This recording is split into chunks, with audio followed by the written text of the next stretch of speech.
Greetings, folks. You know, a lot of organizations these days, local, city, state, regional, international government agencies, private industry, nonprofit organizations, academia, what they're doing is they're putting their data on the map, right? Not just a static, dumb old map, but an actual smart map, a map that's tied to a geographic information system. And they're webifying that, they're putting it online so other people can access it. Now, a lot of this content of these online maps is not geared toward education. But I want to encourage you, the creative educator that you are, to use some of these maps in an educational context. Now, admittedly, a lot of these maps cannot be used in education for whatever reason. It's just too much of a stretch. But there are a lot of maps that organizations have created that you can actually use to foster critical thinking, spatial thinking, measurement. There's a lot of STEM disciplines, geography, history, mathematics, all kinds of things you can teach through these web-based GIS portals, if you will. So let's take a simple example of one that's actually built on this platform that you see here, ArcGIS. ArcGIS is a platform that people are using to build their GIS databases on, okay, and serving that out to the public. Or, said in another way, it's a way for them to organize and manage their spatial information. And you, again, as the educator, can use this in the classroom. Let's demonstrate with this example from Keith County, Nebraska. Great place on the high plains. As you can see here, this sort of orange rectangle that's in west central Nebraska. Kind of on the nice boundary between the North Platte and the South Platte River. So let's go ahead and take a look in more detail. I'm going to zoom to it. And I got here by this URL that's at the top of the screen here. This is all running online, on the web. And there's some powerful things we can do. So let's say we wanted to teach students about the Jefferson survey of 1785, saying, hey, we've got all this new land in the United States. How are we going to organize it so we can get homesteaders out there and to divide it up and to manage it? Well, let's divide it up into sections, townships, and ranges, each section being 1 square mile. And we can divide up those sections into half sections, quarter sections, and basically acres and so on. So we can actually divide it up into homesteads for people to buy and to own. Okay? And then we'll organize the townships in 6 sections across and 6 sections high, 6 sections east-west, 6 sections north-south. Now, as you can see here, the townships are, as I indicated, 6 across and 6 down. So let's look at it in the context of our Keith County map. See how that plays out. You see how these are numbered. Every single township was numbered this way throughout 75% of the United States in order to organize the land. So now back on our Keith County map, we can go ahead here and find a property. Let's look for Section 9, Township 15, Range 36, and submit that. It returns with the owner's name, as well as what we're interested in here is this legal description. Okay, so if I get rid of this document viewer, now I'm looking at Section 9, Township 15, Range 36 West. And back on our diagram, look, we've got Section 9. So Section 10 should be one section to the east. Section 8 should be 1 section to the west. Let's check that against the map. That's exactly what the map's showing. Look, Section 8, Section 9, Section 10. Fascinating. So if we look at all of these section townships and ranges here, we can see that we've got a system, a regular system of ownership and land management out here on the landscape. Now, as you can see, this was done without regard to topography. So you get out west someplace and you've got these section townships and ranges actually going up and down steep slopes. All right, well, it's a way to organize the land, just like meets and bounds was for most of the world, and also the long lot system in Quebec and also in the lower Mississippi in Louisiana. Great. All right, what else can we do besides look at land parcelization? Well, another thing we can do is measure and verify what we're talking about here. So let's go back to our section. Let's go ahead and measure, okay, this particular Well, let's go in miles. Yep, we've got miles. I'm going to measure across here. It kind of depends on where I start and stop. But it looks like 0.98 miles, and I'm just about to 1 mile here across. So what about in feet? Let's go ahead and measure that in feet. All right, so double click to end, and now I'm going to start drawing again. It should be about 5,280, right? And I'm going to end 5,230, so I'm 50 feet off. But if I zoomed in, I could get really precise on those section boundaries. What about in meters? What does that end up being in meters? 2,300 and so meters on there, but then 1,594 meters on the map. Okay, super. So we can measure things. We can measure watersheds, the width of rivers, parcels, the distance across towns. Let's demonstrate that. So we've got a couple of towns in here, and let's go ahead and zoom into Keystone. What is the distance across here? We're going to double click to complete, and then we're going to start over here. Across the town of Keystone, it looks like it's about 1,600 meters, and I'm going to end there, and we're going to change it to miles. How far across town is that? Oh, it's about 1 mile across, because that's another section. What about the dense part of town, the really built-up area of town? Looks like it's about half a mile across, maybe 0.44 miles across. Excellent. Now, this area of the high plains is prone to wildfires on the short grass prairie. So let's go ahead and turn on the fire boundary, and let's go ahead and zoom out to our full extent of the map. Alright, so now I'm going to get off this measure tool, and I'm going to hit the shift key and just drag a box, and wherever I let go, it's going to zoom me to that section of the map. So this is the,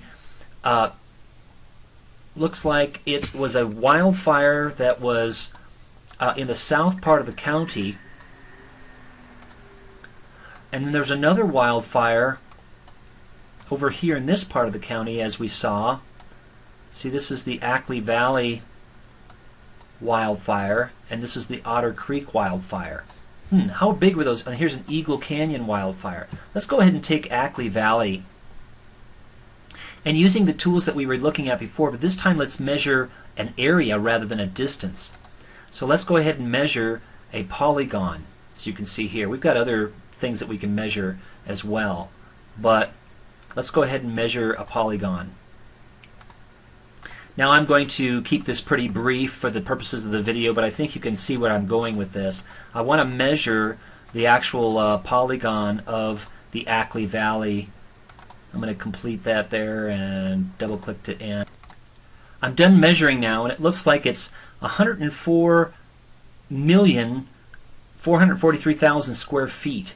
So we could do a little math and have the students convert that into acres to hectares, etc. So that's another thing we could do, is we can actually measure areas as well. Let's go ahead and use another tool on here, and that is the coordinates. So let's go ahead and select these coordinates, so you can see the latitude longitude of that particular coordinate right there. And so as we go south, the latitude should decrease, right? We're going toward the equator. 41.27, here's 41.30, 41.34. So as we go east, we should be going toward the prime meridian, correct? So the longitude should decrease. So we got 101.75 west, here we got 101.71 west. So, and here we've got 101.63 west. So you can teach about latitude and longitude with this particular tool as well. Now another thing is that we can change the layers over here. So let's go ahead and make an aerial view. And so now, if we zoom into the Ackley Valley wildfire, we can see some of the property that was affected by it. Okay, so we can examine to see if there's any structures in there. Let's go ahead and take this latitude and longitude tool off. You can see the little hatch pattern that appears there. Well, maybe the Ackley Valley wildfire didn't affect any parcels, any people. It still affected the land, right? But what about this one down here? As you can see, this one. Now the Corty Creek wildfire, as you can see right here, it did affect structures and people. So let's go ahead and zoom in on that one. We can get a good examination of the kinds of parcels. It looks like these folks right here were affected. They were right in the wildfire. So as you can see, here's their farm and some of the windbreaks, trees that they've planted on their farm and so on. That was right in the Corty Check, sorry, not Corty Creek, Corty Check wildfire. So we can see that wildfires did affect people and did affect land. By the way, what are all these circles on the landscape? These are crop circles, right? And so you could have a discussion with students on the critical importance that center pivot irrigation has to this county and other counties around the state of Nebraska, as well as other places on the high plains. I mean, you can see that. Let's go ahead and turn off a couple of these layers.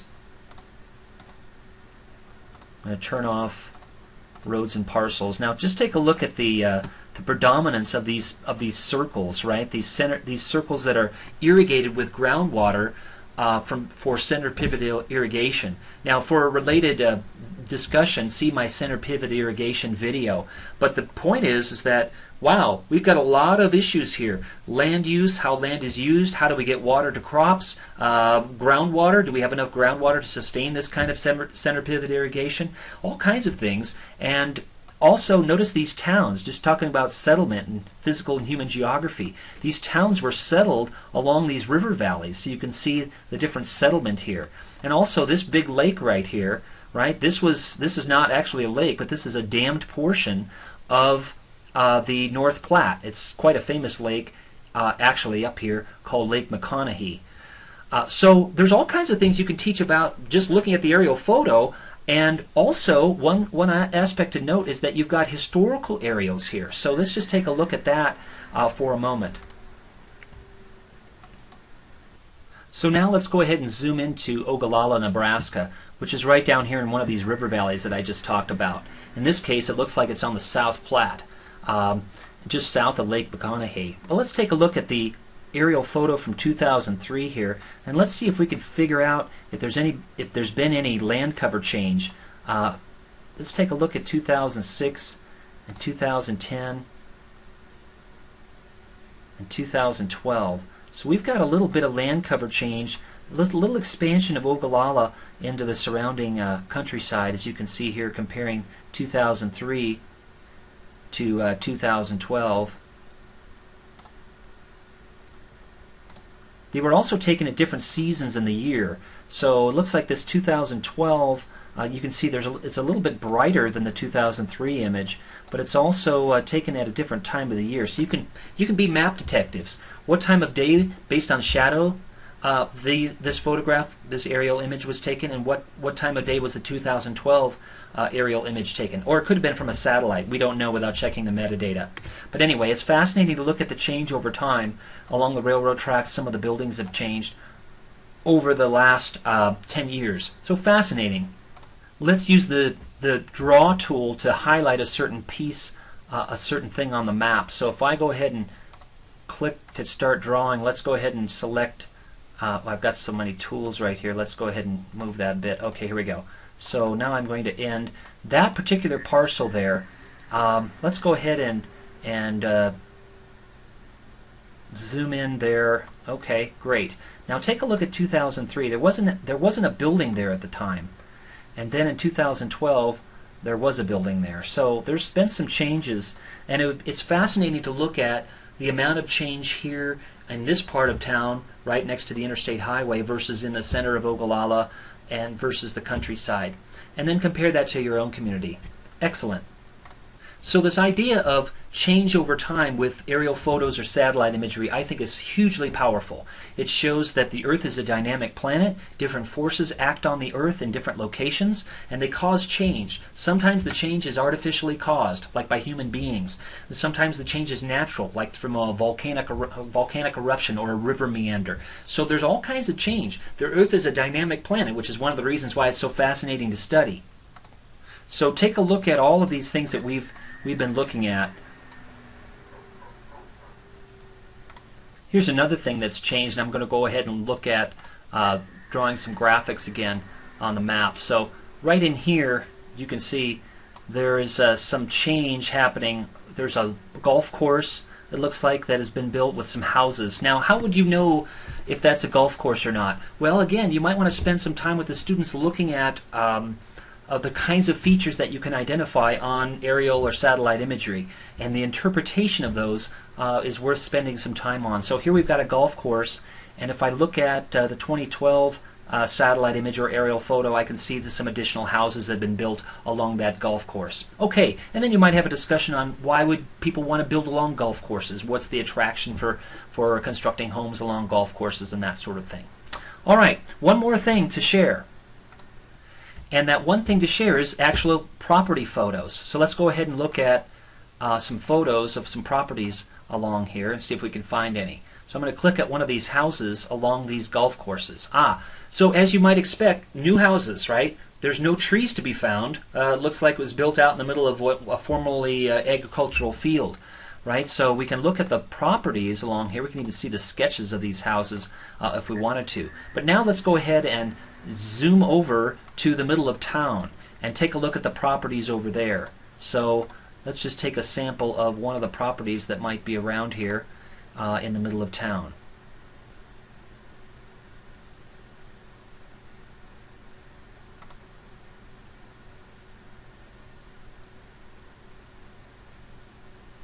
Okay, so there's a house in town, and different, right? You can see vegetation around. This is an older house. And let's take a look at another one in town.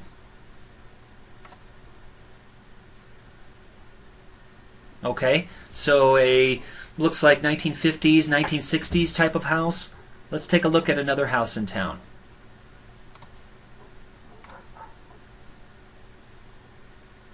Okay, super. Now here's another house in town. It looks like 1920s, 1930s. Now I say that, and you might say, oh, okay, about the same era. But again, you might want to lay some context and look at different ages of houses. Now, how would we find that out from this particular viewer? Well, what we can do is we can identify features on the map.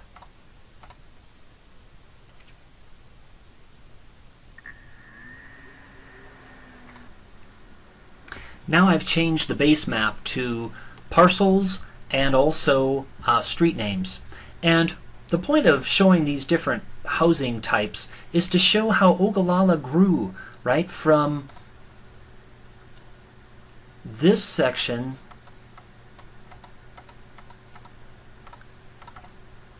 to out here.